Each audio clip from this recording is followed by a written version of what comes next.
Sweden में tourist visa apply किया था, रिफ्यूज़ल आ गई। और क्या कारण रहा आपका रिफ्यूज़ल का, या फिर नया केस अप्लाई करना चाहते हो और ये चाहते हो कि आपकी रिफ्यूज़ल ना आए, तो इस वीडियो में मैं डिस्क्राइब करके अच्छे से बताने वाला हूँ कि आप कैसे अपना वीज़ा अप्लाई कर सकते हैं। सब्सक्राइब कीजिए हमारे इस चैनल को और टूरिस्ट वीज़ा में आने वाले अपडेट्स के बारे में अप टू डेट रहिए।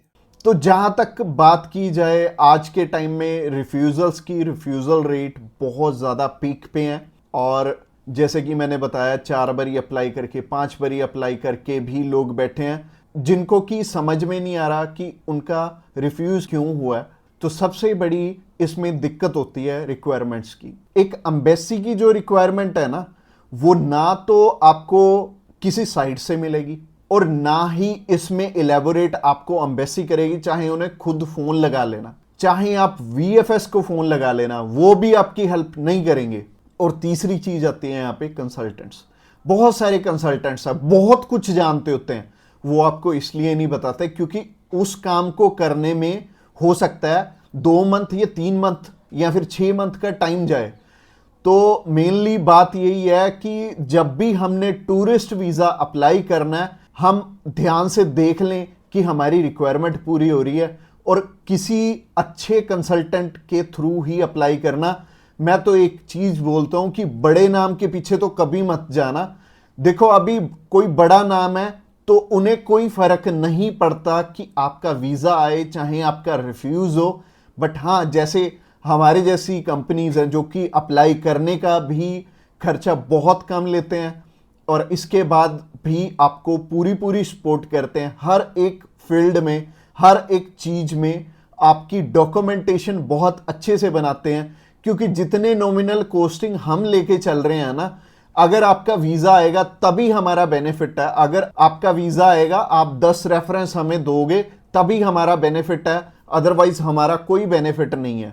जो पर्सन आपसे ऑलरेडी 25,000 50,000 रुपए एडवांस में ले रहा है, उन्हें आपकी प्रोफाइल से कोई मतलब नहीं है। अच्छा, दूसरी तरह के कंसल्टेंट ये हैं कि जो हायर साइड पे 20-25 हजार रुपए आपसे पहले भी लेते हैं और 10 लाख रुपए बाद में भी लेंगे। उन्हें भी आपकी प्रोफाइल से बहुत हद तक कोई मतलब नहीं है क्योंकि उन्होंने आपसे एडवांस ले लिया है और उन्हें यह फर्क नहीं पड़ता कि आपका वीजा आए या ना आए। वो अगर 10 केस अप्लाई करेंगे तो उसमें से एक वीजा तो वैसे ही आ जाता है, तो उनके 10 लाख रुपए तो वैसे ही बन गए।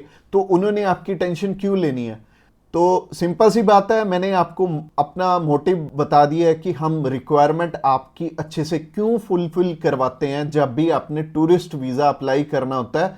क्योंकि हमें आपसे बहुत कम पैसे मिलने हैं। अगर आपका वीजा नहीं आएगा, आपसे हमें रेफरेंस नहीं मिलेंगे, तो हमारा फायदा ही नहीं है इस काम में आने का। इसके अलावा पहला रीजन तो हो गया जो कि रिक्वायरमेंट के ऊपर है कि रिक्वायरमेंट अपनी बहुत अच्छे से समझ लेना और पूरी कर लेना, तभी वीजा अप्लाई करना। और दूसरा रीजन है कि आपके फाइनेंशियल डॉक्यूमेंट्स बहुत अच्छे से फुलफिल नहीं हुए होते। तो फाइनेंशियल डॉक्यूमेंट्स अगर अच्छे से पूरे नहीं होंगे तो एम्बेसी आपको वीजा, आप ही बताइए, कैसे देगी? उन्हें एक प्रॉपर प्रोफाइल चाहिए, उन्हें ऐसी प्रोफाइल चाहिए कि स्टेप बाय स्टेप आपके सारे डॉक्यूमेंट्स आपस में मैच कर रहे होने चाहिए। जैसे कि आपका जो ऑक्यूपेशन है, वहां से आपकी कितनी मंथली इनकम आ रही है और क्या वो उसी प्रोफेशन से इनकम आ रही है आपकी, और आपके फाइनेंशियल्स आपस में मैच कर रहे होने चाहिए, तभी आपका वीजा लगेगा।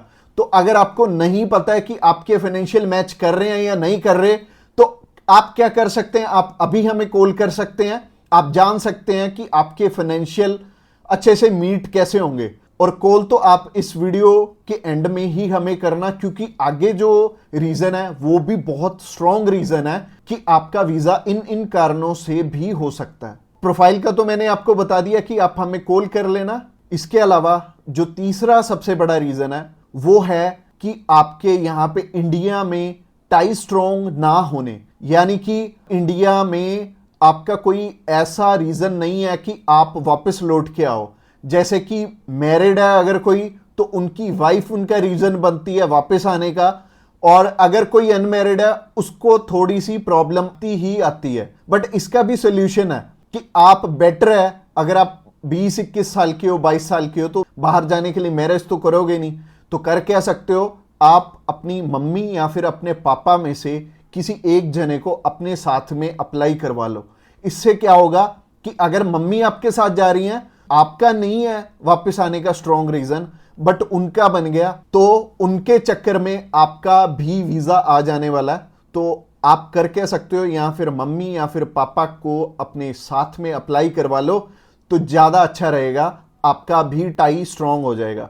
तो तीसरा रीजन हो गया। रीजन नंबर 4 की तरफ बढ़ते हैं। और जो चौथा रीजन है वो ये रीजन है कि आप यहां पे घूमने के लिए जा रहे हो, आपका पर्पस मैटर करता है। जब आप कवरिंग लेटर बना रहे हो, तो कवरिंग लेटर ये तो आपके हाथ में नहीं है, ये तो आपके कंसल्टेंट के हाथ में है कि आपका पर्पस बहुत ज्यादा स्ट्रांग होना चाहिए, तभी आपको एक कंट्री वीजा देगी। और वीजा उन्हीं को मिलेगा, लाखों लोग अप्लाई करते हैं जिनका की एक पर्पस होगा, जिनका एक कारण होगा बाहर जाने का। वीजा सिर्फ उन्हें ही मिलने वाला है जिनका एक रीजन बहुत ज्यादा स्ट्रांग होगा। तो रीजन बहुत ज्यादा आपका स्ट्रांग बनाएंगे अगर आप हमारे थ्रू अप्लाई करेंगे। तो ये चौथा कारण था आपका वीजा रिफ्यूज होने का। और ये 4 कारण ही हैं जो सबसे बड़े रिफ्यूजल के आपके चांसेस बनते हैं। जिन कारणों के पीछे, ये चारों चीजें अपनी ठीक कर लो। और जैसे मैंने पर्पस में बताया, पर्पस आपका बहुत ज्यादा स्ट्रांग हो जाएगा अगर आप हमारे थ्रू अप्लाई करेंगे। तो अगर आप हमारे थ्रू अप्लाई करना चाहते हैं, आप जानकारी लेना चाहते हैं कि आपके रिक्वायरमेंट पूरी है, क्या आपके फैमिली टाइज स्ट्रांग है, तो आप अभी हमें कॉल करके पता कर सकते हैं कि क्या आपकी रिक्वायरमेंट अच्छे से पूरी है, क्या आपके फाइनेंशियल डॉक्यूमेंट जो कि सबसे ज्यादा इंपॉर्टेंट है आपस में मैच कर रहे हैं। इसके अलावा जो तीसरा कारण था वो था आपके फैमिली टाइज कितने स्ट्रांग है। इसके अलावा चौथा कारण है कि आपका पर्पस हम कितना स्ट्रांगली लगाएंगे।